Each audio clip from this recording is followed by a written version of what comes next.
Hi ಎಲ್ಲರೂ ಹೇಗಿದ್ದೀರಾ? Welcome back to my new vlog. ಇವತ್ತು ಸಂಜೆಯಿಂದನೇ ನಾನು ವ್ಲಾಗ್ನ ಸ್ಟಾರ್ಟ್ ಮಾಡ್ತಾಯಿದ್ದೀನಿ. ಐರನ್ಗೆ ಬಟ್ಟೆ ಎಲ್ಲ ಕೊಟ್ಟಿದ್ವಿ, ಸೊ ಅದೆಲ್ಲ ಬಂದಿತ್ತು. ಅದನ್ನೆಲ್ಲ ಕೌಂಟ್ ಮಾಡಿ ಎತ್ತಿಡೋಣ ಅಂತ ಎತ್ತಿಡ್ತಾ ಇದ್ದೆ ಎಲ್ಲ. ನಮ್ಮ ಮನೇಲಿ ನನ್ನ ಹಸ್ಬೆಂಡ್ ಡೈಲಿ ಯೂಸ್ ಮಾಡೋ ವೇರ್ನ ಐರನ್ನು ಕೊಡ್ತೀವಿ. ಬಿಕಾಸ್ ಜಾಸ್ತಿ ಇರುತ್ತೆ. ಒನ್ಸ್ ಇನ್ ಎ ವೈಲ್ ಒಟ್ಟಿಗೆ ಎಲ್ಲ ವಾಶ್ ಮಾಡಿ ಐರನ್ನು ಕೊಡ್ತೀವಿ. ಸೊ ಬಂದು ಕೊಡೋಕ್ಕೆ ಮುಂಚೆ ಕೌಂಟ್ ಮಾಡ್ಕೊಂಡು ಕೊಡ್ತೀವಿ, ಬಿಕಾಸ್ ಎಷ್ಟೊಂದು ಸಲ ಬಟ್ಟೆ ಮಿಸ್ ಆಗಿದೆ. ಫಸ್ಟೆಲ್ಲ ಎಲ್ಲ ಬಟ್ಟೆನೂ ಡ್ರೈ ವಾಶಿಗೆ ಕೊಡ್ತಾಯಿದ್ದಿದ್ದು. ಆಮೇಲೆ ಮನೆಯಲ್ಲೇ ವಾಶ್ ಮಾಡಿ ಆಮೇಲೆ ಅದನ್ನು ಐರನ್ನು ಕೊಡೋಕ್ಕೆ ಸ್ಟಾರ್ಟ್ ಮಾಡಿದ್ವಿ. ಇನ್ನು ನನ್ನ ಬಟ್ಟೆ ಎಲ್ಲ ನಾನೇ ಐರನ್ ಮಾಡ್ಕೊತೀನಿ, ನನಗೆ ಯಾವಾಗ ಬೇಕೋ ಆವಾಗ ಹೋಗೋ ಟೈಮಲ್ಲಿ. ಬಟ್ ಇವ್ರದ್ದು ಮಾತ್ರ ರೆಗ್ಯುಲರಾಗಿ ಐರನ್ ಮಾಡಿಸಿ ಎತ್ತಿಟ್ಬಿಡ್ತೀರಿ. ಸೊ ಅವರಿಗೆ ಡೈಲಿ ಯೂಸ್ಗೆ ಬೇಕಾಗುತ್ತೆ ಹೊರಗಡೆ ಹೋಗೋದಕ್ಕೆಲ್ಲ. ಸೊ ಇದನ್ನೆಲ್ಲ ಎತ್ತಿಟ್ಟು ನಾವು ಇನ್ನು ಸ್ಮಾರ್ಟ್ ಬಜಾರಿಂದ ಸ್ವಲ್ಪ ಐಟಮ್ಸ್ ತಂದಿದ್ರಿ, ಅದನ್ನೆಲ್ಲ ನಾನು ರೀಸ್ಟಾಕ್ ಮಾಡ್ಕೊತಾ ಇದ್ದೆ. ಇನ್ನು ಶಾಪಿಂಗ್ ಮಾಡೋಕ್ಕೆ ಒಂದಷ್ಟು ಟೈಮ್ ತೊಗೊಳುತ್ತೆ, ಅಂದರೆ ಇನ್ನು ವಾಪಸ್ ಅದನ್ನು ತಂದಿರೋದನ್ನೆಲ್ಲ ಹಾಕೋಕ್ಕೆ ಇನ್ನಷ್ಟು ಟೈಮ್ ಹೊರಟೋಗುತ್ತೆ. ಇನ್ನು ಒಂದೊಂದೇ ಸಾಮಾನು ಎತ್ತಿಡೋ ಅಷ್ಟರಲ್ಲಿ 1 hour ಆಗೇ ಹೋಗುತ್ತೆ. ನಾವು ವಾಷಿಂಗ್ ಮಿಷಿನ್ಗೆ ನಾವು ಯೂಶ್ವಲಾಗಿ ಯೂಸ್ ಮಾಡೋದು ಸರ್ಫ್ ಎಕ್ಸೆಲ್ ಮ್ಯಾಟಿಕ್ಕೆ. ಬಿಕಾಸ್ ಇದು ಫ್ರಂಟ್ ಲೋಡ್ ಆಗಿರೋದ್ರಿಂದ ನಾವು ಮ್ಯಾಟಿಕ್ ಪೌಡರ್ನೇ ಯೂಸ್ ಮಾಡಬೇಕು. ಬೇರೆ ಪೌಡರೆಲ್ಲ ಯೂಸ್ ಮಾಡಿದ್ರೆ ನಿಮಗೆ ಬೇಗ ಡ್ರಮ್ ಹಾಳಾಗಿಬಿಡುತ್ತೆ. ಬಟ್ ನಾವು ತೊಗೊಂಡು ಸುಮಾರು ವರ್ಷಗಳೇ ಆಯಿತು. ಬಟ್ ಇವತ್ತಿಗೂ ನಾವು ಇದನ್ನು ಯೂಸ್ ಮಾಡೋದ್ರಿಂದ ನಮಗೇನು ವಾಷಿಂಗ್ ಮಿಷಿನ್ದು ಪ್ರಾಬ್ಲಮ್ ಬಂದಿಲ್ಲ. ಇನ್ನು ನಮ್ಮ ಅಮ್ಮ ಮನೇಲಿ ಅವ್ರು ಯೂಶ್ವಲಾಗಿ ರೈಸ್ ಕುಕ್ಕರ್ ಜಾಸ್ತಿ ಯೂಸ್ ಮಾಡ್ತಾರೆ ನನಗಿಂತ. ಅವ್ರದ್ದು ಹಾಳಾಗಿತ್ತು ಅಂತ ಹೊಸ ತೊಗೊಂಡು, ಸೊ ಇದನ್ನು ಇವಾಗ ಅನ್ಬಾಕ್ಸಿಂಗ್ ಮಾಡ್ತಾಯಿದ್ದೆ ನಾನೇ.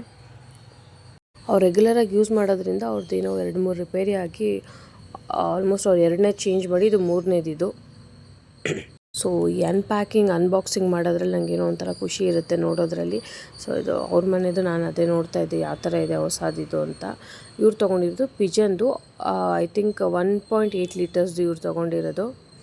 ಮತ್ತು 2 ಹಾರ್ಡ್ ಆ್ಯನಡೈಸ್ಡ್ ಕುಕ್ಕರ್ ತೊಗೊಂಡಿದ್ರು. 3 ಲೀಟರ್ಸ್ ಒಂದು, 5 ಲೀಟರ್ಸ್ ಒಂದು, ಮತ್ತು ಇನ್ನೊಂದು ಸಣ್ಣದು ನೋಡಿ ಇದು.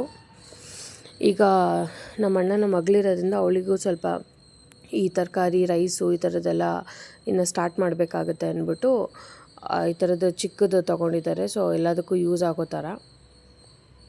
ಮತ್ತು ಏನೇ ಒಂದು ಪ್ರಾಡಕ್ಟ್ ತೊಗೊಂಡು ನನಗೆ ನಮ್ಮಮ್ಮ ತೋರಿಸ್ತಾರೆ, ಬಿಕಾಸ್ ನನ್ನ ರಿವ್ಯೂ ಕೇಳ್ತಾರೆ ಅವರು. ಈ ಥರ ಚೆನ್ನಾಗಿದೆ, ಎಷ್ಟು ಕೊಟ್ಟೆ ಏನು ಅಂತ. ಅದಂತ ಮುಂಚೆಯಿಂದನೂ ಅದು ಅಭ್ಯಾಸ ಆಗಿಬಿಟ್ಟಿದೆ. ಅದನ್ನು ನಾನು ಅವ್ರಿಗೆ ಹೇಳಿ ಕರೆಕ್ಟಾ ಅಲ್ವಾ ಅಂತ ಮತ್ತೆ ನಾನು ಅದನ್ನು ಎಕ್ಸ್ಚೇಂಜ್ ಮಾಡ್ಸಂಗಿದ್ರೆ ಮಾಡಿಸಿ, ಇಲ್ಲಾಂದರೆ ಚೆನ್ನಾಗಿದೆ ಇಟ್ಕೊಳ್ಳಿ ಅಂತ ಹೇಳಿ ಆ ಥರ ಏನೋ ಒಂದು ಮಾಡೋದು. ಇನ್ನು ಇದು ಮುಗಿಸ್ಕೊಂಡು ನಮ್ಮ ತಾತ ಮನೆಗೆ ಹೊರಟೆ ನಾನು. ಸೊ ಅಲ್ಲಿ ಇನ್ನು ಅಡುಗೆಗೆಲ್ಲ ರೆಡಿ ಮಾಡ್ಕೊತಾಯಿದ್ರು. ನಾನು ಹೋಗೋಷ್ಟೊತ್ತಿಗೆ ಬೆಳ್ಳುಳ್ಳಿ ಈರುಳ್ಳಿ ಎಲ್ಲ ರೆಗ್ಯುಲರಾಗಿ ಜಾಸ್ತಿ ಮಾಡೋದು ಅಂದರೆ ಬಸ್ಸಾರೇನೆ. ಇನ್ನೆಲ್ಲ ಹೆಚ್ಚಿಟ್ಕೊಂಡಿದ್ರು, ಮಿಕ್ಕಿದೆಲ್ಲ ನಾನು ಹೆಲ್ಪ್ ಮಾಡಿಕೊಟ್ಟೆ ಅವ್ರಿಗೆ ಮಾಡೋದಕ್ಕೆ. ಅದನ್ನೆಲ್ಲ ಮುಗಿಸಿ ಅಲ್ಲಿಂದ ಬಂದು ಇನ್ನು ನನ್ನ ಪ್ಲ್ಯಾಂಟಿಂಗ್ ಕೆಲಸ ಇಟ್ಕೊಂಡೆ. ಸ್ವಲ್ಪ ಜಾಸ್ತಿನೇ ಗಲೀಜಾಗ್ಬಿಟ್ಟಿತ್ತು ಎಲ್ಲ ಇಲ್ಲಿ. ಇನ್ನು ಇದನ್ನೆಲ್ಲ ಕ್ಲೀನ್ ಮಾಡಬೇಕಿತ್ತು. ಇದನ್ನೆಲ್ಲ ಕ್ಲೀನ್ ಮಾಡಿ ಆಮೇಲೆ ಸ್ವಲ್ಪ ಫ್ರೆಶ್ ಅಪ್ ಆಗಿ ನಾನು ಹೊರಟಿದ್ದು ನಮ್ಮ ಮನೆಗೆ. ಮತ್ತು ಬಿಕಾಸ್ ಅಲ್ಲಿಂದ ನಾವು ಟೆಂಪಲ್ಗೆ ಹೋಗೋ ಪ್ಲ್ಯಾನ್ ಇತ್ತು, ಕಾಳಿಕಾ ದುರ್ಗಾ ಪರಮೇಶ್ವರಿ ಟೆಂಪಲ್ಗೆ. ಸೊ ಫುಲ್ ಫ್ಯಾಮಿಲಿ ಬಂದಿದ್ವಿ. ನಾನು, ನಮ್ಮ ಅಮ್ಮ, ನಮ್ಮ ಅಣ್ಣ, ನಮ್ಮ ಅಣ್ಣನ ಹೆಂಡತಿ, ನನ್ನ ಮಗ, ನಮ್ಮ ಅಣ್ಣನ ಮಗಳು ಎಲ್ಲರೂ. ಸೊ ಟೆಂಪಲ್ ಓಪನ್ ಆಗೋದು 4:35. ಸೊ ನಾವು ಬೇಗ ಬಂದಿರೋದ್ರಿಂದ ಇಲ್ಲೇ ಸ್ನ್ಯಾಕ್ಸು ಮತ್ತು ಕಾಫಿ ಕುಡ್ಕೊಂಬರೋಣ ಅಂತ ಹೋಟೆಲಿಗೆ ಬಂದಿದ್ವಿ. ನಾವೆಲ್ಲ ಹೊರಗಡೆ ಬಂದು ತುಂಬ ದಿನವೇ ಆಗಿತ್ತು, ಕೆಲಸದಿಂದ ಬ್ಯುಸಿ ಇರೋದ್ರಿಂದ. ಸೊ ನಮ್ಮ ಅಣ್ಣಗೂ ಹಾಲಿಡೇ ಇದ್ದಿದ್ದರಿಂದ ಅವನು ಬಂದಿದ್ದ. ಸೊ ಇನ್ನು ಮಗುನ ದೇವಸ್ಥಾನಕ್ಕೆ ಕರ್ಕೊಂಬರ್ಬೇಕು ಅಂತ ಅಂದ್ಕೊಂಡಿದ್ವಿ. ಪೂಜೆ ಇತ್ತು, ಪೂಜೆ ಮಾಡಿಸ್ಬೇಕಿತ್ತು. ಇನ್ನು ಅವಳಿಗೆ ಅನ್ನಪ್ರಾಶನ ಮಾಡಿಸೋದಕ್ಕೋಸ್ಕರ ನಾವು ಅನ್ನಪೂರ್ಣೇಶ್ವರಿ ಹೊರನಾಡಿಗೆ ಹೋಗಬೇಕಿತ್ತು. ಸೊ ಟೈಮ್ ಪ್ರಾಬ್ಲಮ್ ಇರೋದ್ರಿಂದ, ಸೊ ನಮ್ಮ ಅಣ್ಣಗೂ ವರ್ಕ್ ಇರೋದ್ರಿಂದ ಹೋಗೋಕ್ಕಾಗಿಲ್ಲ. ಸೊ ಮಗುಗೆ ಇಲ್ಲೇ ಮಾಡಿಸೋಣ, ಅಂದರೆ ಪೂಜೆ ಮಾಡಿಸ್ಕೊಂಡು ಹೋಗೋಣ. ಸೊ ಅವಳಿಗೆ ಲೈಕ್ ಸಾಲಿಡ್ ಫುಡ್ ಸ್ಟಾರ್ಟ್ ಮಾಡಬೇಕಿತ್ತು. ಸೊ ಇಲ್ಲೇ ಪೂಜೆ ಮಾಡಿಸ್ಕೊಂಡು ಹೋಗೋಣ ಅಂತ ಬಂದಿದ್ದು ನಾವು. ಸುಮ್ಮನೆ ಇಲ್ಲಿ ದೇವರಿಗೆ ಪೂಜೆ ಮಾಡಿಸ್ಕೊಂಡೋಗಿ ಸ್ಟಾರ್ಟ್ ಮಾಡೋಣ, ಆಮೇಲೆ ಯಾವಾಗ ಆಗುತ್ತೋ ಆವಾಗ ಅನ್ನಪೂರ್ಣೇಶ್ವರಿಗೆ ಹೋಗೋಣ ಹೊರನಾಡಿಗೆ ಅಂದ್ಕೊಂಡು ಪ್ಲ್ಯಾನ್ ಮಾಡ್ಕೊಂಡಿದ್ದು.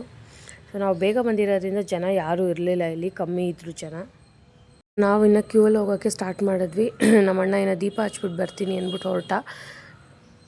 ಇನ್ನು ಈ ಟೆಂಪಲಲ್ಲಂತೂ ನೀವು ಇವಾಗ ರಶ್ ಕಮ್ಮಿ ಇರೋದ್ರಿಂದ ಆರಾಮಾಗಿ ಹೋಗ್ಬೋದು ಅಷ್ಟೇ. ಬಟ್ ಶುಕ್ರವಾರ ಮಂಗಳವಾರ ಹೊತ್ತಂತೂ ನೀವು ಇಲ್ಲಿ ನಿಲ್ಲೋಕ್ಕೂ ಹೋಗಲ್ಲ, ಅಷ್ಟು ಜನ ಇರ್ತಾರೆ, ಸಿಕ್ಕಾಪಟ್ಟೆ ಜನ. ಇನ್ನು ಇಲ್ಲಿ ಹೊರಗಡೆ ಇದು ಏನು ದೇವರು ಅಂತ ನಿಮಗೆ ಗೊತ್ತಿದ್ದರೆ ಕಮೆಂಟ್ ಮಾಡಿ ಯಾರಾದರೂ.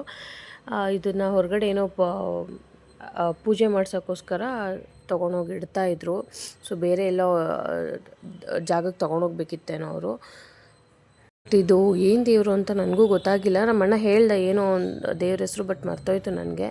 ಇದನ್ನು ತೊಗೊಂಡೋಗ್ತಾಯಿದ್ದೆ, ಯಾರಿಗಾನ ಗೊತ್ತಿದ್ದರೆ ಕಮೆಂಟ್ ಬಾಕ್ಸಲ್ಲಿ ತಿಳಿಸಿ. ಈ ಟೆಂಪಲ್ ಅಂತೂ ನಾನು ಚಿಕ್ಕ ಹುಡುಗಿಯಿಂದನೂ ಬರ್ತಾಯಿದ್ದೀನಿ. ನಾನು ಆವಾಗಲಿಂದನೂ ನನಗೆ ಈ ಟೆಂಪಲ್ ಬಗ್ಗೆ ಒಂದು ಏನೋ ಒಂಥರ ಪಾಸಿಟಿವ್ ವೈಬ್ಸ್ ಬರುತ್ತೆ.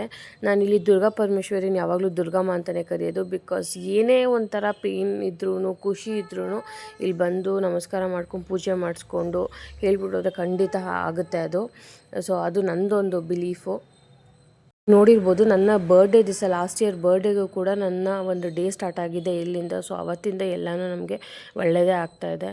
ಸೊ ನಾನಂತೂ ಸ್ಟ್ರಾಂಗಾಗಿ ಬಿಲೀವ್ ಮಾಡ್ತೀನಿ, ನಾವು ಏನು ನಂಬ್ತೀವೋ, ನಾವು ಯಾರಿಗೆ ಏನು ಮಾಡ್ತೀವೋ ಅದೇ ನಮಗೆ ವಾಪಸ್ ಬರೋದು. ಬಟ್ ತಾಳ್ಮೆಯಿಂದ ಮಾತ್ರ ಇರಬೇಕು. ಕೆಟ್ಟದಾಗಿದ್ದ ತಕ್ಷಣ ಕೆಟ್ಟದೇ ಆಗುತ್ತೆ ಅಂತ ಅಂದ್ಕೊಳ್ಬಾರ್ದು. ತಾಳ್ಮೆಯಿಂದ ಇದ್ದರೆ ಖಂಡಿತ ನಾವು ಅದನ್ನು ಒಳ್ಳೆ ಫ್ರೂಟ್ನ ನಾವು ತೊಗೊತೀವಿ. ಪೂಜೆ ಎಲ್ಲ ಚೆನ್ನಾಗಾಯಿತು. ನಾನು ಕಂಪ್ಲೀಟಾಗಿ ವ್ಲಾಗ್ ಮಾಡೋಕ್ಕಾಗಿಲ್ಲ ಅಲ್ಲಿ. ಸೊ ಜಸ್ಟ್ ಮೇಲೆ ಕ್ಲಿಪ್ಪಿಂಗ್ಸ್ ತೊಗೊಂಡೆ.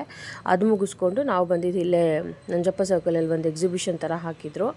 ಸೊ ಏನಾದರೂ ಹೊಸ್ದಾಗಿ ಬಂದಿದೆಯಾ ಏನು ನೋಡ್ಕೊಂಡು ಹೋಗೋಣ, ಇನ್ನೂ ಟೈಮ್ ಇತ್ತಲ್ವ ಅಂತ ಬಂದ್ವಿ. ಇನ್ನು ಅವತ್ತು ಓಪನ್ ಮಾಡೋದ್ರಿಂದ ಇನ್ನೂ ಸ್ಟಾಲ್ಸ್ ಎಲ್ಲ ಇನ್ನೂ ಅವಾಗ ಹಾಕ್ತಾಯಿದ್ರು. ನಾವು ಬ್ಯಾಂಗಲ್ಸ್ ಎಲ್ಲ ತೊಗೊಂಡ್ವಿ. ಸೊ ನಮ್ಮಮ್ಮ ನನಗೆ, ನನ್ನ ಅಣ್ಣನ ಹೆಂಡತಿಗೆಲ್ಲ ಬ್ಯಾಂಗಲ್ಸ್ ಕೊಡಿಸಿದ್ರು. ನಾನು ಹಾಕೋದು ಕಮ್ಮಿನೇ ತುಂಬ, ಬಟ್ ಸ್ಟಿಲ್ ಇಲ್ಲಿ ಏನೋ ಒಂಥರ ಡಿಫ್ರೆಂಟಾಗಿ ಚೆನ್ನಾಗಿತ್ತು. ಮತ್ತು ಇದು ಗ್ಲಾಸ್ ಬ್ಯಾಂಗಲ್ಸು, ಸೊ ಅದಕ್ಕೆ ತೊಗೊಂಡ್ವಿ. ಇನ್ನು ಈ ಥರ ಎಕ್ಸಿಬಿಷನ್ಸಲ್ಲಿ ನಾವು ತೊಗೊತೀವೋ ಬಿಡ್ತೀವೋ, ನನಗೆ ಎಸ್ಪೆಷಲಿ ಜಸ್ಟ್ ಏನು ಬಂದಿದೆ ಅಂತ ನೋಡೋಕ್ಕೆ ತುಂಬ ಇಷ್ಟ ಆಗುತ್ತೆ, ನಮ್ಮ ಅಮ್ಮಗೂ ಕೂಡ. ಸೊ ಅದೇ ನೋಡ್ತಾ ಇದ್ವಿ ಇಲ್ಲಿ ಬ್ಯಾಂಗಲ್ಸ್ ಚೆನ್ನಾಗಿತ್ತಲ್ವ ಡಿಫ್ರೆಂಟಾಗಿ ಅಂತ. ಸೊ ಈ ರೆಡ್ ಬ್ಯಾಂಗಲ್ಸ್ ಏನಿದೆ ಇದನ್ನು ನಾನು ತೊಗೊಂಡಿದ್ದು. ಇದು ನನಗೆ ಇಷ್ಟ ಆಯಿತು ಮತ್ತು ನನಗೆ ಸೈಜ್ ಕೂಡ ಸಿಕ್ತು. ಸೊ ಇದನ್ನೆಲ್ಲ ಮುಗಿಸ್ಕೊಂಬರೋ ಅಷ್ಟರಲ್ಲಿ ನನ್ನ ಹಸ್ಬೆಂಡ್ ಕೂಡ ಬಂದಿದ್ದರು. ಅವರು ಹೈದ್ರಾಬಾದ್ ಹೋಗಿದ್ದರು. ಹೈದ್ರಾಬಾದ್ನಿಂದ ಬರ್ತಾ ಪ್ಯಾರಡೈಸ್ ಬಿರಿಯಾನಿ, ಅಂದರೆ ಪ್ಯಾರಡೈಸಲ್ಲಿ ಬಿರಿಯಾನಿ ಸಖತ್ ಚೆನ್ನಾಗಿರುತ್ತೆ, ಅದು ಮತ್ತು ಅಲೀಮ್ ಎಲ್ಲ ತೊಗೊಂಡು ಬಂದಿದ್ದರು. ಇನ್ನು ಅಲೀಮ್ ನಾನು ತಿನ್ನಲ್ಲ, ಅವ್ರಿಗಿಷ್ಟ ಆಗುತ್ತೆ, ಅವ್ರು ಅಲ್ಲಿ ತಿಂದು ಮನೆಗೂ ಕೂಡ ಪಾರ್ಸೆಲ್ ತಂದಿದ್ದರು. ಇನ್ನು ಚಿಕನ್ ಬಿರಿಯಾನಿ ನನ್ನ ಫೇವ್ರೇಟು. ಇನ್ನು ಬಿರಿಯಾನಿ ಕೂಡ ಸೂಪರ್ ಟೇಸ್ಟಿಯಾಗಿತ್ತು. ಬ್ಯಾಂಗ್ಳೂರಲ್ಲೇ ಸಿಗುತ್ತೆ ನಿಮಗೆ ಪ್ಯಾರಡೈಸ್ ಬಿರಿಯಾನಿ, ಹೈದ್ರಾಬಾದ್ಗೆ ಹೋಗ್ಬೇಕಂತೇನಿಲ್ಲ. ಬಟ್ ಹೈದ್ರಾಬಾದಲ್ಲಿ ಹೋದಾಗ ಅವರು ಬರ್ತಾ ಆನ್ ದ ವೇ ತೊಗೊಂಬಂದಿದ್ದು. ಬಟ್ ಇಲ್ಲಿ ಟೇಸ್ಟ್ಗೂ ಅಲ್ಲಿ ಟೇಸ್ಟ್ಗೂ ಸ್ವಲ್ಪ ವೇರಿಯೇಷನ್ ಇದೆ. ಅದು ತೀರಾ ಬಿರಿಯಾನಿ ರೆಗ್ಯುಲರ್ ತಿನ್ನೋರಿಗೆ ಗೊತ್ತಿರುತ್ತೆ. ಇನ್ನು ನೆಕ್ಸ್ಟ್ ಡೇ ನಾವು ಬಂದಿರೋದು ಇಲ್ಲಿ ವಿಶ್ವರೂಪಮ್ ಅಂತ, ಇದಿರೋದು ಬಸವೇಶ್ವರ ನಗರಲ್ಲಿ. ಇನ್ನು ಅನ್ಲಿಮಿಟೆಡ್ ನಾನ್ ವೆಜ್ ಮೀಲ್ಸ್ನ ಟ್ರೈ ಮಾಡೋಕ್ಕೆ ನಾವಿಲ್ಲಿ ಬಂದಿದ್ದು. ಎಕ್ಸಾಕ್ಟ್ ಲೊಕೇಶನ್ ಬೇಕಾದ್ರೆ ಕಮೆಂಟ್ ಅಲ್ಲಿ ತಿಳಿಸಿ, ನನಗೆ ಪಿನ್ ಮಾಡ್ತೀನಿ. ಇಲ್ಲಿ ನಾನ್ ವೆಜ್ ಮೀಲ್ಸು ಇಲ್ಲಿ ಮುದ್ದೆನೂ ಸಿಗುತ್ತೆ ಮತ್ತು ರೋಟಿನೂ ಸಿಗುತ್ತೆ ಅನ್ಲಿಮಿಟೆಡ್ಡು. ನಾವಿಲ್ಲಿ 3 ರೋಟಿ ಮೀಲ್ಸು ಮತ್ತು 1 ಮುದ್ದೆ ತೊಗೊಂಡಿದ್ವಿ. ಬಿಕಾಸ್ ಮುದ್ದೆ ಬಂದು ನಮ್ಮ ಹಸ್ಬೆಂಡ್ ಅವರ ಮಾವಾಗೆ, ಅವ್ರು ಕೂಡ ಬಂದಿದ್ದರು, ಜಾಯ್ನ್ ಆಗಿದ್ರು ನಮಗೆ. ಇದು ನೋಡಿ, ಇಲ್ಲಿ ಬಿರಿಯಾನಿ, ಚಿಲ್ಲಿ ಚಿಕನ್ನು ಮತ್ತು ಚಿಕನ್ ಫ್ರೈ, ಬಿರಿಯಾನಿ ಈ ಥರ ಎಲ್ಲನೂ ಸರ್ವ್ ಮಾಡ್ತಾರೆ, ರೋಟಿ ಎಲ್ಲ. ನಾವು ಇದಾಗೋದ್ಮೇಲೆ ರಿಪೀಟ್ ಅಂದರೆ ಮತ್ತೆ ಇದನ್ನು ಏನು ತೋರಿಸಿದಾರೋ ಅದನ್ನೇ ಎಷ್ಟು ಸತಿ ಬೇಕಾದ್ರೂ ರಿಪೀಟ್ ಮಾಡ್ತಾರೆ. ಎಲ್ಲನೂ ಕೂಡ ಅನ್ಲಿಮಿಟೆಡು. ನಾವು ರೋಟಿ ಬೇಕಾದ್ರೆ ರೋಟಿನ ಕೇಳ್ಬೋದು, ಮುದ್ದೆ ಬೇಕಾದ್ರೆ ಮುದ್ದೆ ಕೇಳ್ಬೋದು. ಬರೀ ಅನ್ಲಿಮಿಟೆಡ್ ಮಾತ್ರ ಅಲ್ಲ, ನಿಮಗಿಲ್ಲಿ ಸಪ್ರೇಟಾಗೆ ಬೇರೆ ಫುಡ್ ಕೂಡ ಸಿಗುತ್ತೆ. ಫಿಶ್ಶು, ನಿಮಗೆ ಫ್ರೈ, ಬೇರೆ ಬೇರೆ ಐಟಮ್ಸು ನೀವು ಯಾವ್ದು ಬೇಕಾದ್ರೂ ನೀವು ಚೂಸ್ ಮಾಡ್ಕೊಬೋದು. ಇಲ್ಲಿ ನಾವು ಅನ್ಲಿಮಿಟೆಡ್ ಟ್ರೈ ಮಾಡಬೇಕು ಅಂತಲೇ ಬಂದಿದ್ದು. ಇಲ್ಲಿ ಜಸ್ಟ್ ರಿವ್ಯೂಸ್ ಎಲ್ಲ ನೋಡಿದ್ವಿ, ಚೆನ್ನಾಗಿತ್ತು ಅಂತ.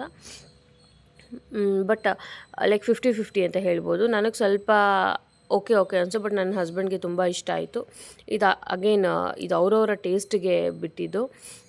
ಬಟ್ ಪ್ರೈಸ್ ವೈಸ್ ಹೇಳಬೇಕು, ಫುಡ್ ಕ್ವಾಲಿಟಿ ವೈಸ್ ಹೇಳಬೇಕು ಅಂದರೆ ಎಲ್ಲ ಚೆನ್ನಾಗಿತ್ತು. ಟೇಸ್ಟ್ ವೈಸ್ ಮಾತ್ರ ನಾನು ಹೇಳ್ತಾ ಇರೋದು, ಬಿಕಾಸ್ ಟೇಸ್ಟು ಒಬ್ಬೊಬ್ರಿಗೂ ಒಂಥರ ಅಲ್ವಾ, ಆ ಥರ.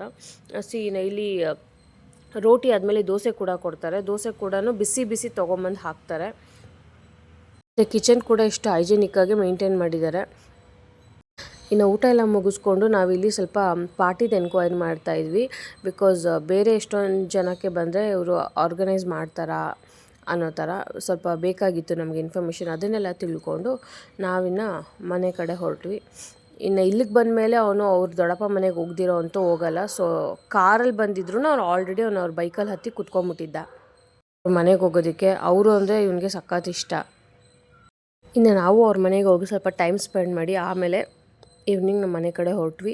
ಸೊ ಇಲ್ಲಿಗೆ ವಿಡಿಯೋ ಎಂಡ್ ಮಾಡೋ ಟೈಮ್. ಯಾರಿಗೆಲ್ಲ ವಿಡಿಯೋ ಇಷ್ಟ ಆಗಿದೆ ಲೈಕ್ ಮಾಡಿ, ಶೇರ್ ಮಾಡಿ, ಸಬ್ಸ್ಕ್ರೈಬ್ ಮಾಡಿ. ಇನ್ನೂ ಇಷ್ಟ ಆಗಿದ್ದರೆ ಕಮೆಂಟಲ್ಲಿ ತಿಳಿಸಿ.